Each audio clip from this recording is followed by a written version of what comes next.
There's a certain kind of quiet that settles over a corporate office after 6 p.m. The frantic energy of the day bleeds out, leaving behind the low hum of computer servers and the soft, rhythmic click of your own keyboard. For me, this is the golden hour. It's when the phones stop ringing, the meetings are over, and I can finally do my real work, untangling the complex logistical knots of a major project. My mind clear and focused. I was deep in that zone one Tuesday night, mapping out a critical path analysis for our new product launch, when a familiar, quiet sound approached my desk. It was the gentle squeak of a mail cart's wheel. "Working late again, Ms. Vance," a soft voice said. I looked up and smiled. It was Arthur, the mailroom clerk. He was a man who seemed almost to blend into the office beige. He was probably in his late 60s, with kind, watery blue eyes, a neat halo of white hair, and a gentle, unassuming demeanor. Twice a day, he made his rounds, a silent, almost invisible fixture in our fast-paced tech world. Most people looked right through him. I always made a point not to.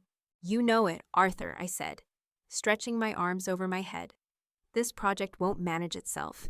How is your day?" "Oh, mail comes in, mail goes out," he said with a small, wry smile, the exciting life of a man of letters.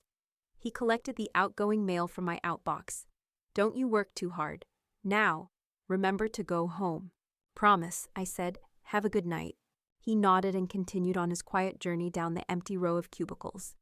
Just as his cart disappeared around the corner, another figure breezed past, radiating a cloud of expensive cologne and restless energy. My younger brother, Ethan. "Still here, Hannah," he said, not breaking his stride as he headed for the elevators. He was dressed for a night out, his hair perfectly coiffed. "Don't you know they turn the lights off eventually? Some of us have lives to live." He didn't even glance in Arthur's direction, to Ethan. Arthur was less than a ghost. He was just part of the office furniture. And that one little interaction, right there, sums up my entire world. Me, the diligent worker, Arthur, the quiet, overlooked observer, and Ethan, my charming, ambitious, and deeply resentful younger brother, who was about to burn my entire professional life to the ground. Have you ever tried to do a good deed for a family member, a really big one, only to have it blow up in your face so spectacularly that you question everything? It's the absolute worst. If you know what I'm talking about, hit that subscribe button, because my good deed wasn't just unappreciated. It was about to cost me my career.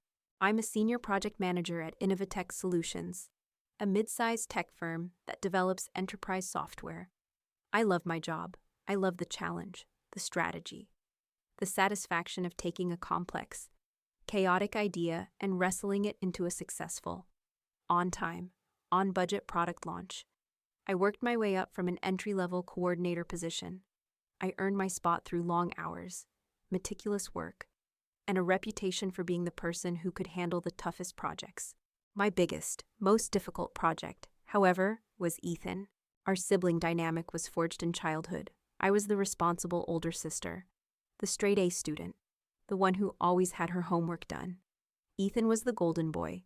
He was a star athlete, effortlessly charming. With a quick smile and an even quicker wit, he could talk his way into or out of anything. My parents adored him. They praised my diligence, but they celebrated his charisma. My hard work was expected. His flashes of brilliance were marveled at. I was reliable. He was potential. And in our family, potential was always more exciting than reliability. He coasted through life on that charm. He bounced from one exciting opportunity to the next, a crypto venture, a high-end dropshipping business, a consultant gig for a friend's startup. They all had one thing in common: they all failed, usually leaving him with a mountain of debt and a great story to tell at parties. Last year, he hit rock bottom. His latest venture had imploded, and he was unemployed and living back at home with our parents. He was miserable, and he was making everyone around him miserable. I, in a moment of sisterly guilt and misplaced responsibility, decided to intervene. I saw an entry-level marketing coordinator position open up at Innovatech. It was beneath him, of course. But it was a foot in the door, a steady paycheck. I pulled some strings. I called in a favor with my boss, Mr. Davies. I polished Ethan's resume. I coached him for the interview. He, of course, charmed them completely. He was hired. I thought I was helping him. I thought I was giving him a stable foundation to rebuild his life. What I had actually done was invite a fox into the hen house. My hen house. He hated the job. It was boring. It was beneath him. But what he hated more was the fact that he was in my world. Here. I wasn't just his nerdy older sister. I was a respected senior manager. People came to me for answers. I led meetings. I had authority. And he was the junior guy getting coffee and compiling spreadsheets. The power dynamic we had lived with our entire lives was inverted, and he couldn't stand it. His resentment was a low, simmering poison that I could feel every time he looked at me in a meeting. And then there was Arthur. Arthur started working in the mailroom about a year ago. He was a quiet man who kept to himself. Most of the young, ambitious people in our office barely registered his existence. They'd walk past his mail cart without a word, drop their outgoing mail on it without making eye contact. But my mother had raised me to see everyone, so I learned his name. I'd ask him about his weekend. I found out he was a widower, that he loved gardening and old black and white movies. I kept a jar of hard caramels, his favorite, at my desk, and I'd always offer him one when he came by. They were small gestures, the simple, common courtesy you extend to another human being. To me, it was nothing. To him, I would later learn, it was everything. Ethan, on the other hand, treated Arthur with a disdain that was breathtaking in its arrogance. He never learned his name, referring to him only as the mail guy. He would talk on his phone and gesture impatiently for Arthur to take a package, without ever acknowledging his presence. The worst incident was about 6 months ago. I was walking past the mailroom and I heard Ethan's voice, sharp and angry. "What do you mean, it didn't go out? I gave it to you yesterday." This was an important, time-sensitive document. I peeked inside. Ethan was standing over Arthur, who was looking through a stack of outgoing packages, his face a mask of distress. "I'm very sorry, Mr. Vance," Arthur said, his voice soft, "but I don't recall you giving me an overnight package. I processed everything that was in the bin." "Are you calling me a liar?" Ethan snapped. "I put it in the bin myself. You probably lost it.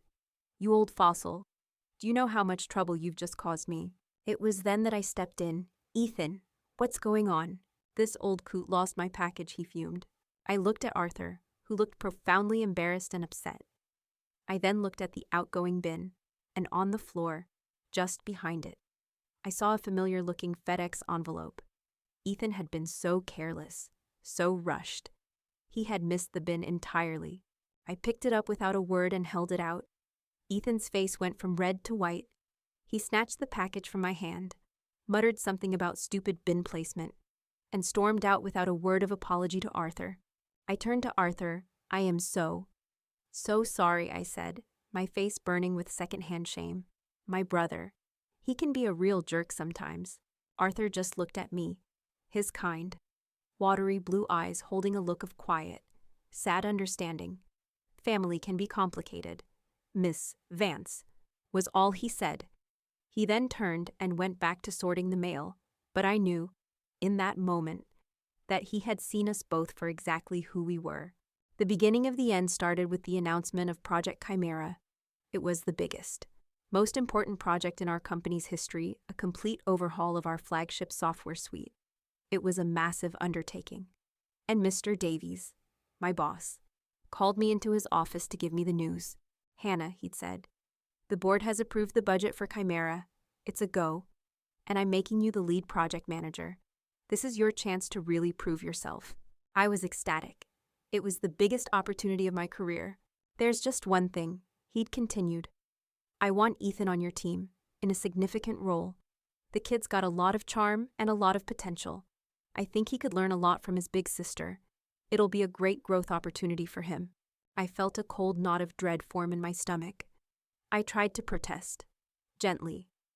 "Mr. Davies, with all due respect, Ethan's skill set isn't really suited for a project of this complexity." "Nonsense," he'd said, waving me off. "He's a smart kid. He just needs to be challenged. You'll be a good influence on him. It's settled." And so, my dream project became my nightmare. I was now in charge of a massive, company-defining initiative. and I was shackled to the one person in the world who I knew, deep in my gut, did not wish me well. That afternoon, I called the project kickoff meeting. I looked across the conference table at my team, and I saw my brother sitting there, a brilliant, charming smile on his face. But when his eyes met mine, the smile didn't quite reach them. And in their depths, I saw a flicker of something else, not gratitude for the opportunity, not excitement for the project. It was a cold, dark, and deeply resentful ambition, and it was aimed directly at me. I knew in that moment that this project wouldn't just be a professional challenge, it was going to be a battle for my own survival. For the first month, Project Chimera was a dream. The energy in the team was electric. We were working on something new, something important, and we all felt it. I was in my element, coordinating between the development, design, and marketing teams. My days a blur of spreadsheets, Gantt charts, and productive, energetic meetings. Even Ethan seemed to be on his best behavior. He was assigned to the marketing side of the project, tasked with competitor analysis and preliminary outreach. He did the work, turned in his reports on time, and was surprisingly agreeable in meetings. For a fleeting, hopeful moment, I thought this might be the thing that finally turned our relationship around. Maybe all he needed was a real challenge, a chance to be part of something successful. Maybe this project would finally make us a team. It was a beautiful thought, and it was incredibly naive. The first sign that the dream was about to curdle into a nightmare came on a Monday morning. We were at the end of a critical 2-week sprint. The development team was waiting on my finalized project scope document, a massive, 100-page file that outlined every technical specification for the next phase of development. I had spent the entire previous week working late every night, finalizing every detail. On Friday at 7 p.m., I had saved the final version to our shared server, in the designated Project Chimera folder, and sent out a team-wide email letting everyone know it was ready for them. On Monday at 9:05 a.m., I got a message from the lead developer, a guy named Kenji. Kenji, hey Hannah, quick question. I'm not seeing the scope doc in the Chimera folder. Did you save it somewhere else? My blood went cold. I immediately navigated to the server, the folder, which should have contained the most important document of the project to date, was empty. Panic seized me. I did a frantic search of the entire server. I checked my local hard drive. I checked my sent emails to make sure I hadn't attached it by mistake. Nothing. The file was simply gone. It had vanished into thin air. I could feel a dozen pairs of eyes on me as word spread through the department. I was the project manager. I was the one responsible for the master documents. And I had lost the single most important file. Ethan rushed over to my desk, his face a perfect mask of brotherly concern. Hannah, what's wrong? Kenji said the file is missing. He leaned over my shoulder as I frantically clicked through folders. Oh my God, it's really gone. That's awful. How could that have happened? Don't worry, we'll figure this out. Did you check the server's trash bin? He was so helpful, so supportive. He spent the next hour helping me search, offering suggestions. His presence a steady, calming balm on my frantic nerves. We never found the original file. I had a slightly older version saved on a thumb drive, but it was missing the last 2 days of critical updates. It took me another full day of frantic work to recreate the final document. The project was delayed by 48 hours. Mr. Davies called me into his office. He was not happy. Hannah, he said, his voice tight with disappointment. This is a major project. We cannot afford careless mistakes. A lead project manager losing a key deliverable is unacceptable. I expect better from you. I understand, Mr. Davies, I said, my face burning with shame. I don't know what happened. I saved it to the server myself on Friday. I have redundant backups for everything now. It will not happen again. See that it doesn't, he said, dismissing me with a wave of his hand. I walked out of his office feeling humiliated and deeply incompetent. Ethan caught up with me in the hallway. Hey, don't worry about it, he said, putting a comforting arm around my shoulder. Davies is just stressed. It was a freak accident, a server glitch or something. It wasn't your fault. I leaned into his support, so grateful to have my brother on my side. I was a fool. The second blow came 3 weeks later. This one was far more serious. I had just completed the confidential marketing and launch strategy for Chimera. It contained our target demographics, our pricing strategy, our planned release date, and our entire media plan. It was the company's roadmap for the next year, and it was a closely guarded secret. I had saved the document in a password-protected folder, with access limited to only 3 people: myself, Mr. Davies, and our head of marketing. On a Thursday afternoon, a well-known industry tech blog published an article with the headline "Innovatech's Secret Chimera Project," revealed an inside look at their next-gen software. The article contained, nearly verbatim, whole sections of my confidential strategy document, the pricing tiers, the launch timeline, even some of the internal marketing slogans. The leak was catastrophic. Our competitors now had our entire playbook. Mr. Davies went ballistic. He called an emergency meeting. He was practically breathing fire. "Who did this?" he roared, pacing his office. "This is corporate espionage. Someone in this room leaked that document." I was in a state of shock. "I don't understand," I said. The folder was password protected. Only the 3 of us had access. Mr. Davies stopped pacing and stared at me. His eyes narrowed with a new, ugly suspicion. Later that day, I would find out why. Unbeknownst to me, my brother had paid a visit to Mr. Davies' office right after the news broke. He had closed the door, and he had planted the poison. As I later pieced it together from office gossip and Mr. Davies' own subsequent accusations, Ethan had played the part of the reluctant, worried whistleblower. "Mr. Davies," he'd said, his voice full of feigned concern, "I don't want to cause trouble for my sister. I love her, but I'm worried about her. She's been under so much stress lately, and she's made a few comments about not being paid what she's worth.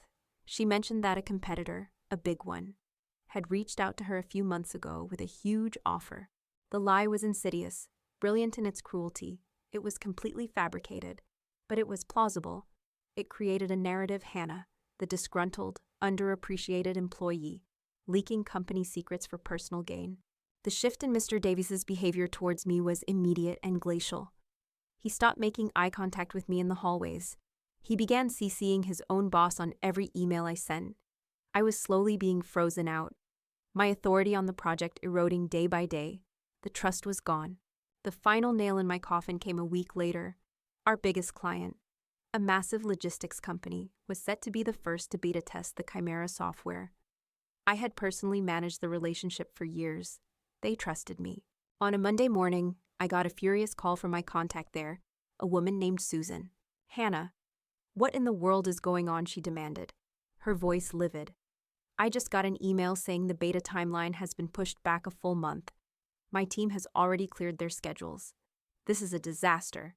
We look like fools to our own management." "What email?" I asked, my blood turning to ice. "Susan, I didn't send any email. The beta is still on schedule for next week." "Well, I'm looking at an email right now that says otherwise," she snapped. She forwarded it to me. The email was from a generic, no-reply project management address we sometimes used for automated updates. But the text was carefully crafted. It was polite, professional, and full of plausible technical jargon about last-minute dependency issues that required a delay. It was a perfect corporate lie, and it was a lie I had not written. I stormed into Mr. Davies' office, my heart pounding with a mixture of panic and fury. Someone sent a fake email to our biggest client, torpedoing the beta test. Mr. Davies just looked at me, his face cold and hard. "I know." "Hannah," he said, "I'm looking at it right now." He turned his monitor towards me. "It seems to have originated from an IP address that traces back to this very office." Ethan, of course, denied everything.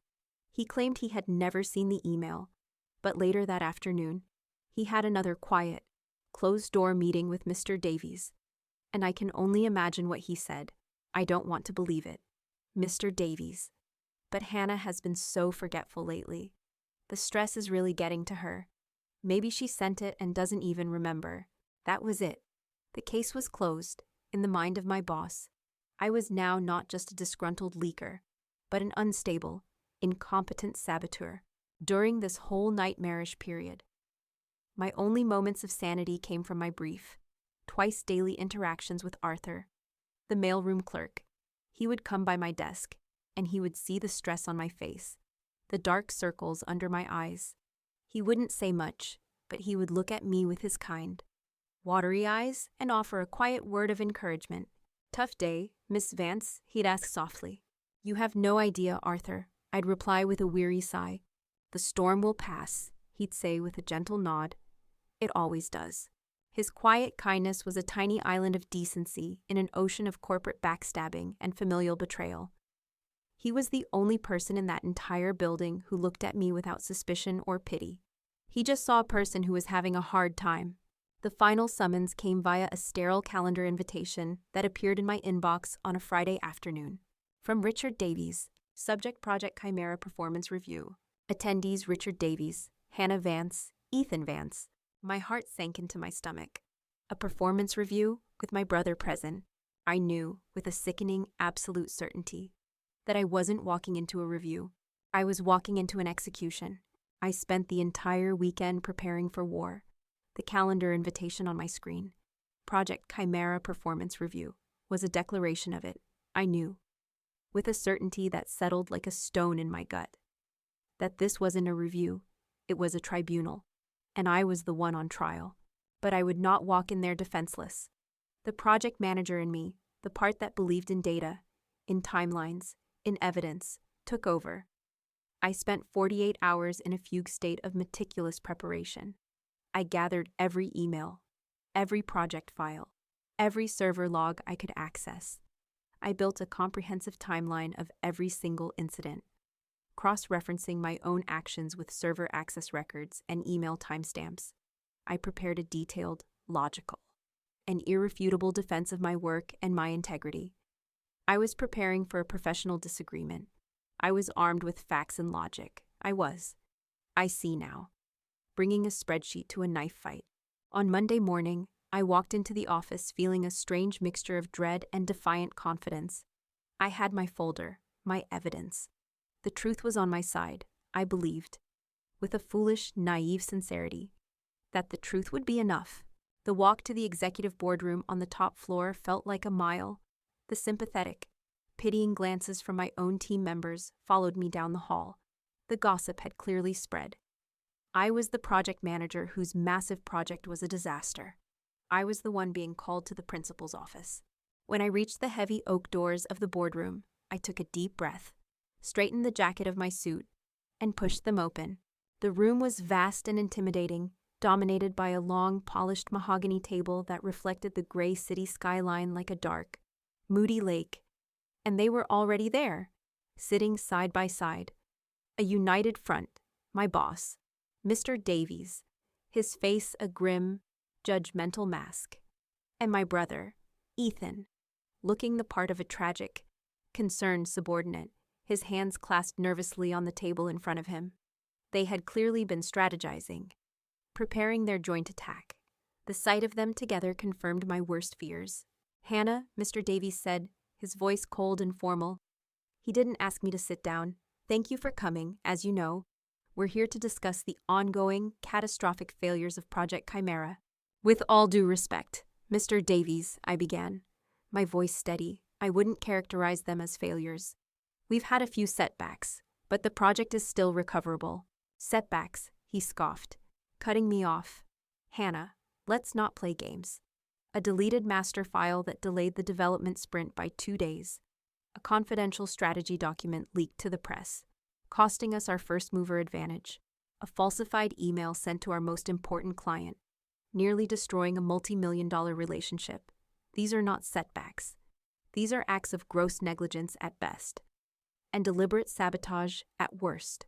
I opened my mouth to present my timeline, my evidence, but he held up a hand. "Before you begin with your excuses," he said, "I think there's something you need to hear. Ethan, I know this is incredibly difficult for you, but I need you to tell your sister what you told me." My blood ran cold. I turned to look at my brother. He wouldn't meet my eyes. He stared at his clasped hands on the table, a perfect performance of a man torn apart by his conscience. "Hannah," he began, his voice a masterpiece of feigned reluctance and sorrow. I didn't want to be the one to say anything. You're my sister. I love you." He finally looked up at me, his eyes shining with unshed crocodile tears. "But I have a duty to this company," he continued. his voice gaining a pathetic, noble tremor. "And I've been so worried about you.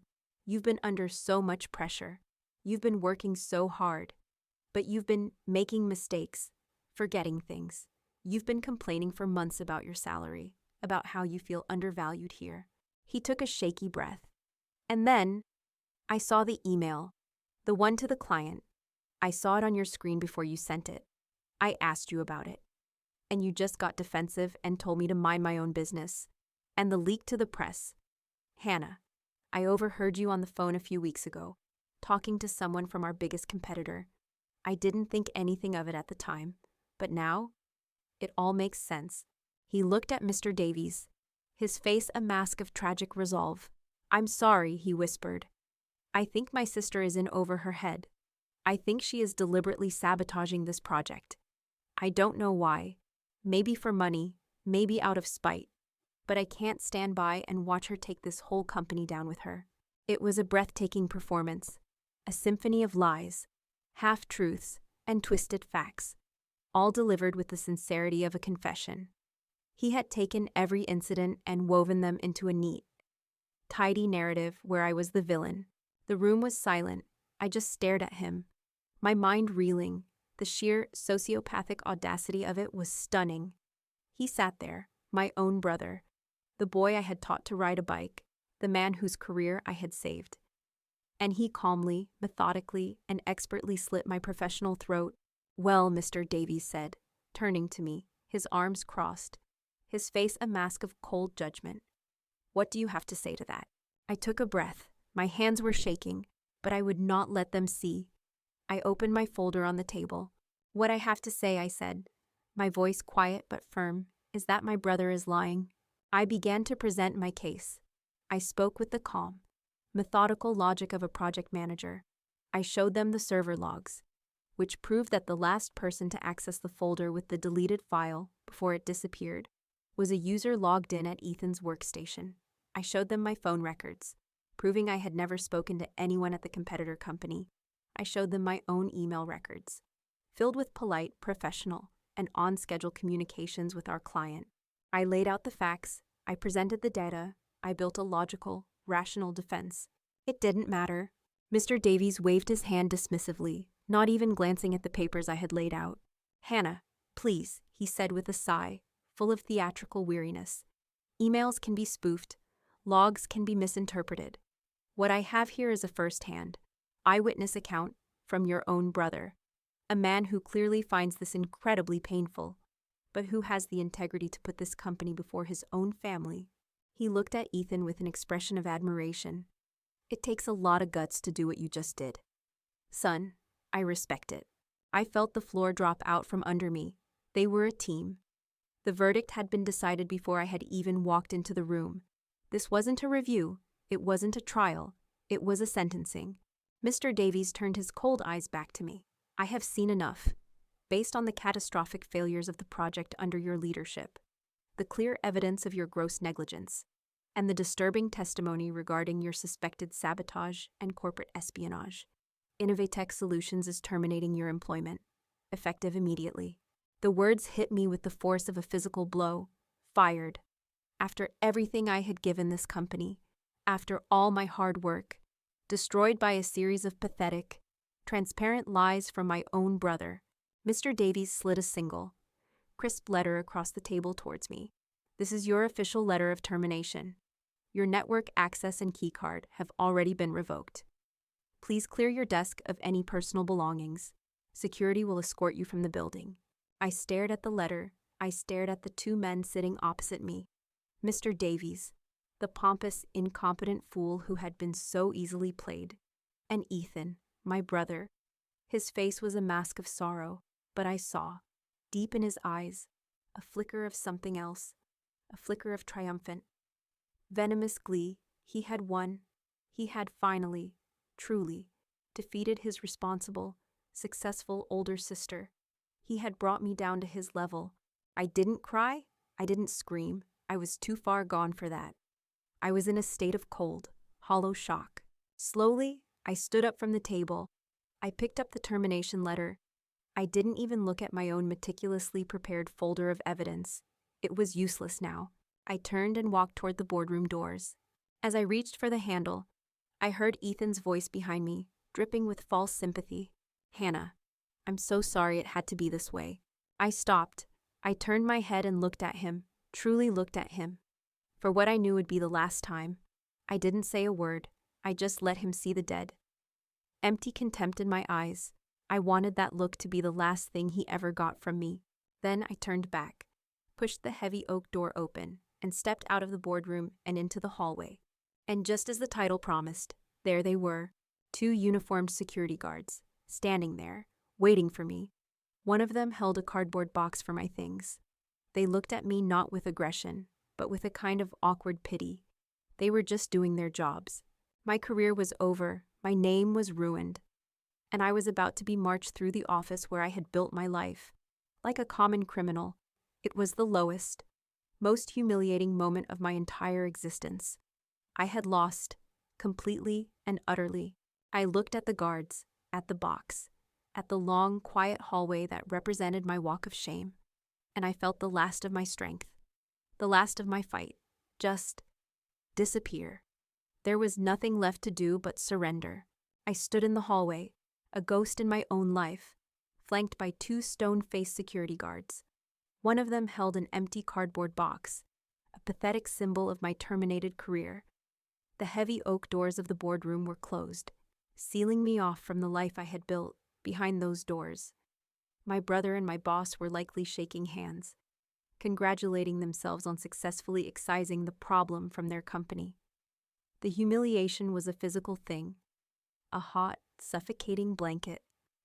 My future had been erased in a 10-minute meeting built on a foundation of lies. "Ma'am," one of the guards said, his voice not unkind. "If you'll come with us, we can escort you to your desk." This was it, the walk of shame. I would be paraded through the office, a public spectacle, a cautionary tale. Every head would turn. The whispers would follow me like a trail of smoke. I took a shaky breath, ready to endure this final degradation. And then I heard it, a faint, familiar sound from down the long hallway. Squeak, squeak, squeak. It was the sound of a slightly unoiled wheel on a mail cart. I looked up, and there, at the far end of the executive floor's plushly carpeted corridor, was Arthur. He was pushing his cart, making his final pickup of the day. He looked completely out of place in this high-powered, rarefied air, a humble creature of routine in a world of cutthroat ambition. He seemed not to notice the high drama unfolding outside the boardroom, his focus entirely on his simple task. The boardroom door swung open again. Mr. Davies stormed out, his face flushed with victory and irritation. Ethan followed close behind, a smug, triumphant smirk playing on his lips. He saw me standing there with the guards, and his smirk widened. He was savoring this. "What's the holdup?" Mr. Davies barked at the guards. "I want her off this floor immediately." He then saw Arthur and his cart, slowly making their way towards us, his face contorted with annoyance. "And what are you doing up here?" he snapped at Arthur. "This floor is for executives. The mail bin is downstairs. Can't you read?" Ethan chimed in, his voice dripping with condescension. "Beat it, old man. We're in the middle of something important here." Arthur stopped his cart. He looked at Mr. Davies. He looked at Ethan. He looked at me, standing there between the 2 guards, my face pale with shock and shame. He looked at the empty cardboard box, and then he looked back at Mr. Davies. Something shifted in his eyes. The gentle, watery blue seemed to harden, to sharpen, to turn into the piercing, intelligent blue of a winter sky. He stood up a little straighter. The slight, shuffling stoop that I had always associated with him seemed to melt away. He was still an old man in a worn-out uniform, but suddenly, he radiated an authority that was completely at odds with his station. He pushed his cart neatly to the side of the hallway. He calmly walked towards us. Mr. Davies, furious at this display of insubordination from a lowly mail clerk, took a step forward. "Did you hear me? I said get out."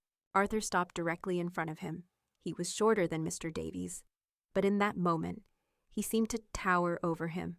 "I heard you, Mr. Davies," Arthur said, and his voice, it wasn't the soft, reedy voice I was used to. It was clear, calm, and resonant with a power that made every single one of us freeze. but I don't believe I will be going anywhere." He turned his gaze to me, then back to my furious, sputtering boss. "I don't think," Arthur said, his voice quiet but carrying the weight of a commandment, "that you have the authority to fire this young woman." Mr. Davies let out a short, incredulous bark of a laugh. "I don't have the authority. I am the senior vice president of this division. Who in the hell do you think you are?" And then came the moment that would forever divide my life into a before and an after. Arthur looked Mr. Davies directly in the eye. A small, cold, and utterly unimpressed smile touched his lips. "My name," he said, his voice as clear and as hard as a diamond, "is Arthur Pendleton, and I am the chairman of the board of this company." The silence that followed was the most profound, most absolute silence I have ever experienced. It was as if a vacuum had sucked all the sound, all the air, all the reality out of the hallway. My brain simply stopped working. It tried to process the information, but the words did not compute. Arthur, my Arthur. The sweet old man with the caramels and the kind eyes. The mailroom clerk was Arthur Pendleton, the legendary, semi-retired founder of Innovatech Solutions. The man whose name was on the building. The almost mythical figure who hadn't been seen in the office for years, who was spoken of in hushed, reverent tones. It was impossible. I thought I was hallucinating, that the stress had finally broken my mind. I looked at Mr. Davies. His face, which had been red with rage, had gone a ghastly, pasty white. His mouth was hanging open. He looked like a fish that had just been yanked out of the water. He was staring at Arthur as if he were looking at an avenging angel, or a demon. He couldn't decide which. But the real masterpiece was Ethan's face. My brother, his smug, triumphant smirk, had not just vanished, it had been wiped clean, replaced by an expression of pure, slack-jawed, abject terror.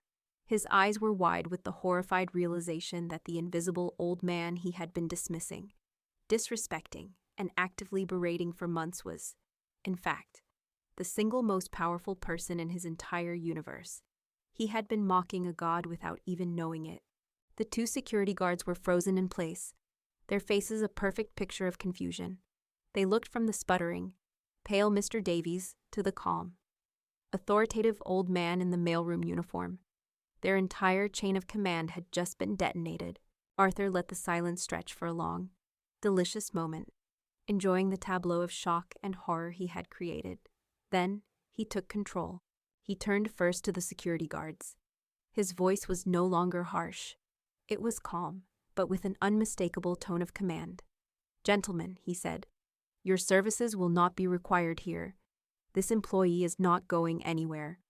Please return to your post downstairs." The guards looked at Mr. Davies for confirmation, but Davies was incapable of speech. They looked back at Arthur, at the sheer, unshakable authority in his eyes, and they made their choice. "Yes, sir," one of them mumbled, and they both turned and walked swiftly towards the elevators, leaving the empty cardboard box on the floor like a shed skin. Then Arthur turned to me, and for a moment, the chairman of the board was gone, and it was just Arthur, the kind old man. His eyes softened. "Ms. Vance," he said, and the formal use of my name from him was both jarring and strangely comforting. "I apologize for the theatrics. Would you please come back into the boardroom? It seems this performance review is not quite over." He then turned his gaze, now as cold as a winter storm, back to my boss and my brother. They both flinched as if he had physically struck them. "Mr. Davies!" "Ethan!" Arthur commanded, his voice leaving no room for argument. "You two as well. I believe we have a great many things to discuss, starting with your version of the truth, and then moving on to mine." He gestured towards the open boardroom door. I was still in a state of shock, my mind reeling, unable to process the sheer, cinematic absurdity of the last 5 minutes. But my body moved. I walked past Ethan, whose face was the color of spoiled milk. I walked past Mr. Davies, who looked like he was about to have a heart attack. I walked back into the boardroom I had been ejected from just moments before, but this time, I wasn't the accused. Arthur followed me in, and gestured for me to take a seat not on the side, but near the head of the table. He took the chairman's seat at the very head himself, and then he looked at the two men hovering, terrified, in the doorway. "Sit," he commanded, his voice echoing in the silent, cavernous room. They scurried to their chairs like two chastened schoolboys. The power dynamic in the room had not just shifted. It had been inverted. It had been annihilated. I was no longer attending my own execution. I was now the star witness at theirs. We walked back into the boardroom in a silence so thick it felt like walking through water. The power dynamic had not just shifted. It had been fundamentally, apocalyptically rewritten. I, the fired employee, was now seated near the head of the table. My brother, Ethan, and my boss, Mr. Davies, the victors from just moments before, were huddled at the far end, looking like two defendants awaiting sentencing. And at the head of the table, in the chairman's seat, sat Arthur Pendleton, a man they thought was the male clerk, a man who was now, without question, their judge, jury, and executioner. Arthur took a long, slow moment to survey the room. He looked at the terror on Ethan's face. He looked at the beads of sweat on Mr. Davies's brow. Then his eyes, sharp and clear, rested on me. And for the first time, I saw a flicker of something I hadn't seen before, a deep, profound, and weary anger. "Ms. Vance," he began, his voice calm but resonating with an authority that filled the vast room. "Before we proceed, I feel I owe you a personal apology. What happened to you here today should never happen in any company, let alone one that bears my family's name. It represents a catastrophic failure of leadership and a corporate culture that I have clearly allowed to become toxic. For that, I am truly sorry." I was so stunned, I could only manage a small nod. He continued, now addressing the entire room. "Some of you may be wondering why the chairman of the board is pushing a mail cart. The answer is simple. I started this company 50 years ago, with my brother in my father's garage. We built it on a simple principle: integrity. We believed that how you treated your least powerful employee was the true measure of your company's character. For the last few years, as I have been semi-retired, I have been reading the quarterly reports, and I have seen the profits rise, but I have also been hearing whispers. Whispers of a culture of arrogance, of disrespect, of managers who lead by fear and employees who are too afraid to speak up." He looked directly at Mr. Davies, whose face had gone from white to a sickly shade of green. "So, 6 months ago, I decided to see for myself. I came back not as the chairman, but as Arthur, the quiet man who delivers the mail. I wanted to see who was really working. I wanted to see who was coasting. I wanted to see who was kind, and who was cruel. I wanted to see the truth, and I have seen a great deal." He opened a simple, worn leather briefcase on the table, a briefcase I now realized he had been carrying with his mail cart every single day. He pulled out a thin folder. "Mr. Davies," he said, his voice turning to ice, "let's begin with your management of Project Chimera. You accused Miss Vance of gross negligence for losing a key project file. Is that correct?" Yes, sir, but the evidence," Davies stammered. "Let's talk about the evidence," Arthur said coolly. He then turned his piercing gaze on my brother. "Ethan, you supported this claim. You told Mr. Davies that Hannah was disorganized and careless." "I was worried about her," Ethan croaked, his voice a pathetic squeak. "Were you?" Arthur asked, a dangerous silkiness to his voice. "Because I was on my rounds late that Friday. I saw Miss Vance leave the office at 7 p.m. I also saw you, Ethan, walk over to her workstation at approximately 7:15. You logged into her computer. You were there for less than a minute, and then you left. It's all on the security camera footage from the hallway, of course. I took the liberty of having a copy sent to my personal email." Ethan looked like he had been punched in the stomach. He opened his mouth, but no sound came out. "Let's move on to the second incident," Arthur continued, his voice relentless. "The leak of the confidential marketing strategy. Ethan, you claimed you overheard your sister on the phone with a competitor. You painted her as a disgruntled employee, ready to sell company secrets." I thought I heard," Ethan began. "What I heard," Arthur interrupted, "was I was emptying the recycling bin in the 4th floor break room.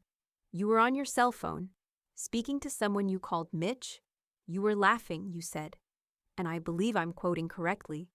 I just sent a little tip to that blogger friend of yours, a boring marketing doc. It'll mess with my sister's project and make her look bad.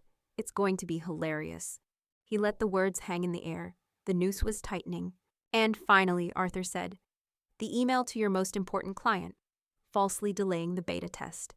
An email sent from a generic marketing terminal, Mr. Davies. You accepted Ethan's theory that perhaps Hannah had sent it and simply forgotten, due to stress." "He's her brother," Davies pleaded. "I assumed he was being truthful." "You assumed what was easy," Arthur shot back.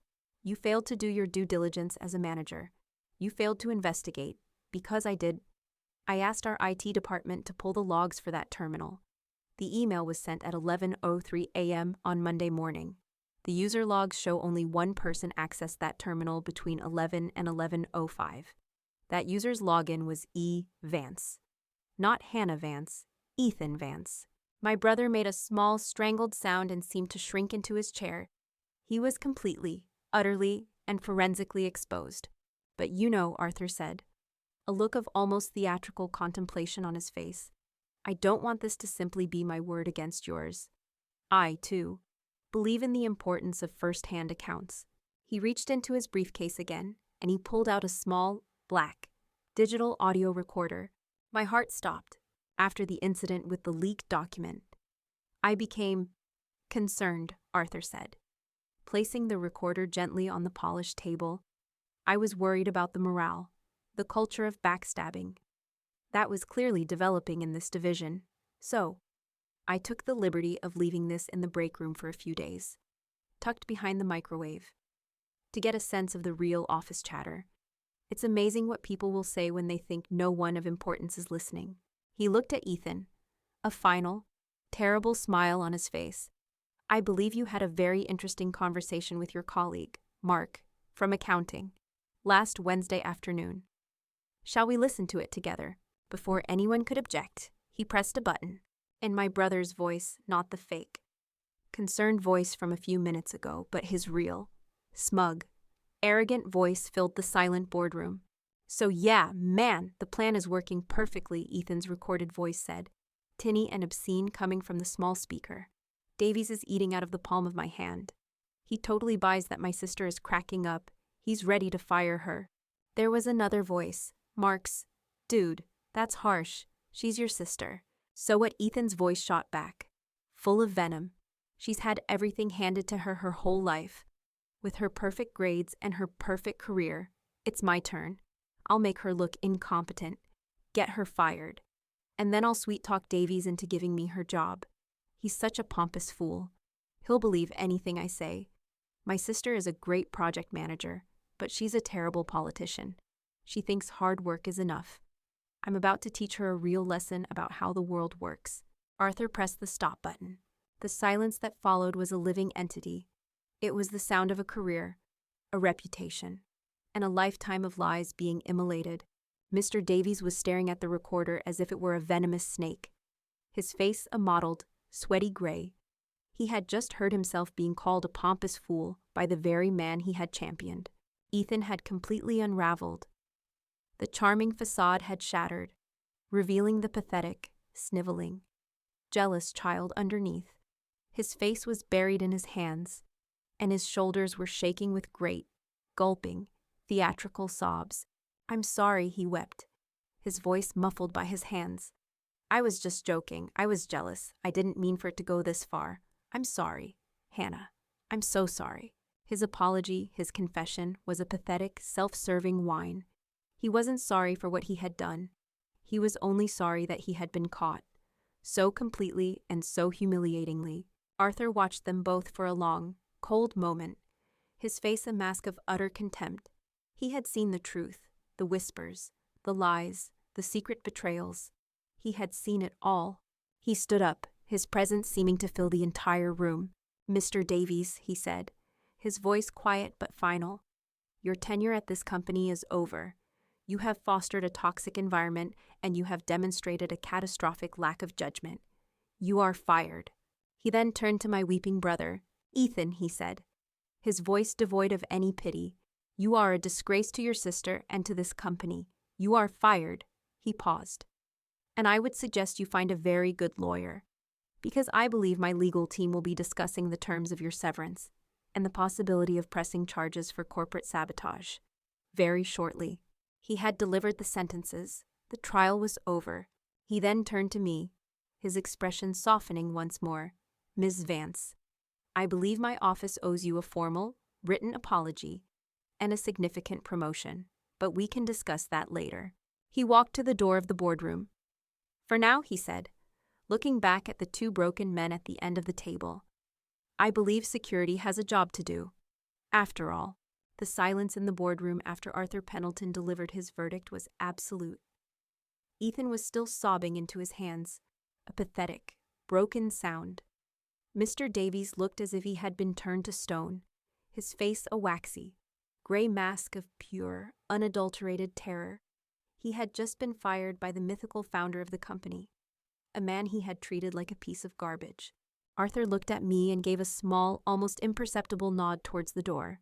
Then he spoke, his voice once again filling the room with quiet, unshakable command. "Security," he said, and the two guards, who had been hovering uncertainly in the hallway, immediately stepped into the room.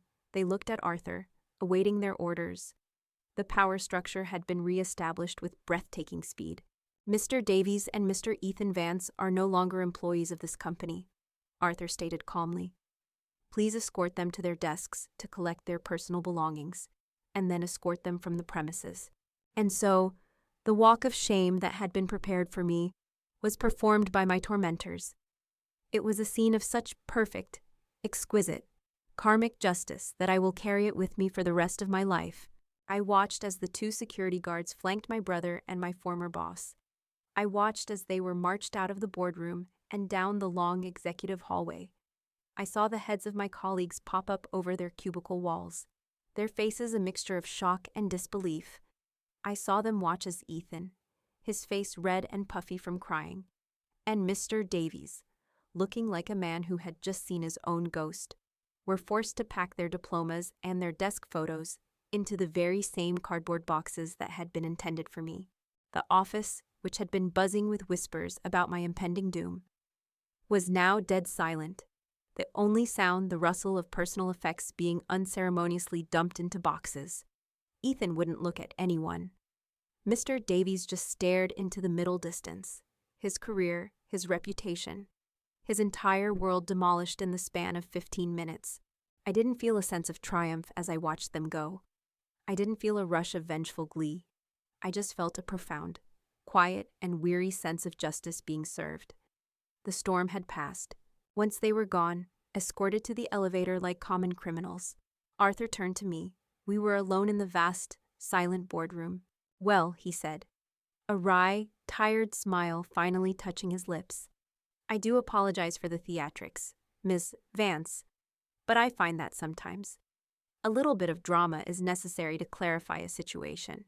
"Arthur," I said, my voice still shaky, I don't know what to say. I thought you were, the mailroom clerk he finished for me, his eyes twinkling. "It's been a very educational 6 months.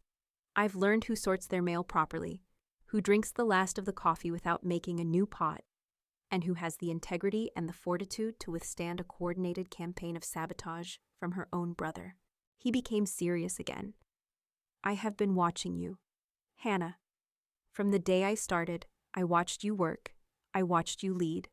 I saw your meticulous planning, your dedication, and I saw your kindness. You were one of the only senior people in this entire building who learned my name, who asked me about my day, who treated me like a human being and not a piece of office equipment." He gestured to the chair Mr. Davies had just vacated. "That man, Richard Davies, created a vacancy. He fostered a toxic culture of fear and backstabbing. I need a new director for this entire division. I need someone who leads with competence, with integrity, and with a fundamental respect for every single person who works here, from the boardroom to the mailroom." He looked me directly in the eye. "I have been observing you for 6 months. Hannah, you are that person. The job is yours, if you want it." I was speechless. The whiplash of the day was too much to process. I had walked into this room to be fired, and now I was being offered my boss's job. I accept," I stammered, my mind reeling. "Good," he said with a decisive nod. My assistant will have the paperwork drawn up. For now, go home, get some rest. Your first day as director is tomorrow, and your first order of business will be to save Project Chimera. 6 months later, the view from my new office, Mr. Davies's old corner office with the panoramic view of the city, was very different. The Project Chimera, had not only been saved, it had been the most successful product launch in the company's history. After the events of that day, I had rallied the team. With Ethan's poison removed and Mr. Davies's fear-based management gone, the entire department came alive. The energy was creative, collaborative, and joyful. We worked hard, we met our deadlines, and we launched a piece of software that was a testament to what a team can do when it's led with trust and respect, not with suspicion and intimidation. I made changes. I implemented an open-door policy. I started a weekly lunch with the director, where I would sit down with junior employees from different departments, just to listen. I made sure that the quiet, hard-working people, the ones who didn't play politics, were the ones who got recognized and promoted. I was trying, one day at a time, to bring the Pendleton way back to Innovatech. Arthur became my greatest mentor and my most trusted advisor.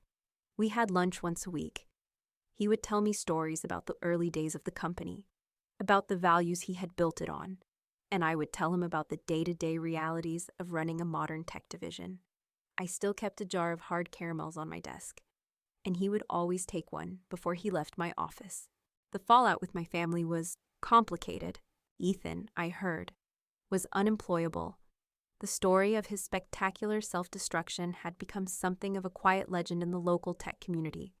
No one would hire him. The company lawyers, at my request, had not pressed criminal charges. Instead, they had settled. He had been forced to sign a draconian non-disclosure agreement and had received no severance. The last I heard, he was back living with my parents, his brilliant potential finally, officially, extinguished by the flames of his own jealousy. My parents had called me, of course. The first call was from my mother. She had screamed at me for nearly 20 minutes, accusing me of being a heartless, vindictive monster who had ruined my brother's life. I had listened patiently, and when she was done, I had set my first real boundary with her. "Mom," I'd said, my voice calm but unyielding, "I love you, but I will not discuss Ethan with you. He is a grown man who made a series of terrible choices. His consequences are his own. My relationship with you can only continue if you accept that my professional life and the events that happened at my office are not a topic for discussion, ever. It has been a strained and difficult road, but it is a road we are walking on my terms. They are slowly, painfully learning that I am no longer the responsible older sister who will clean up everyone else's messes. I have thought a lot about that day, about the confluence of events that led to my life being turned upside down and then right side up again. I thought about the irony of it all. Ethan's entire plot was to get my job. And in the end, his actions led to me getting a job that was beyond his wildest dreams. He had tried to teach me a lesson about how the real world worked. But instead, the world had taught him a lesson about integrity. But the biggest lesson was the one I learned from Arthur, my kindness to him. The simple act of seeing him, of learning his name, of offering him a piece of candy. It was not a strategy. It was not a networking move. It was just decency. It was how I was raised to treat people, all people. I had no idea that the quiet old man in the mailroom was the king of the castle.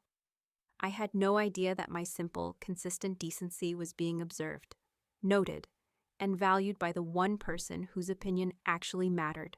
And that is the story I wanted to share with you all. Thank you for listening. If you've ever felt overlooked or underestimated, or like your hard work was going unnoticed, I want you to remember this. Your character is what you do when you think no one of importance is watching. But the truth is, you never really know who's watching. Be kind, work hard, treat everyone with respect, from the CEO in the corner office to the person who cleans it at night. And maybe, just maybe, keep a jar of candy on your desk. You never know if the person you're sharing it with owns the whole damn company.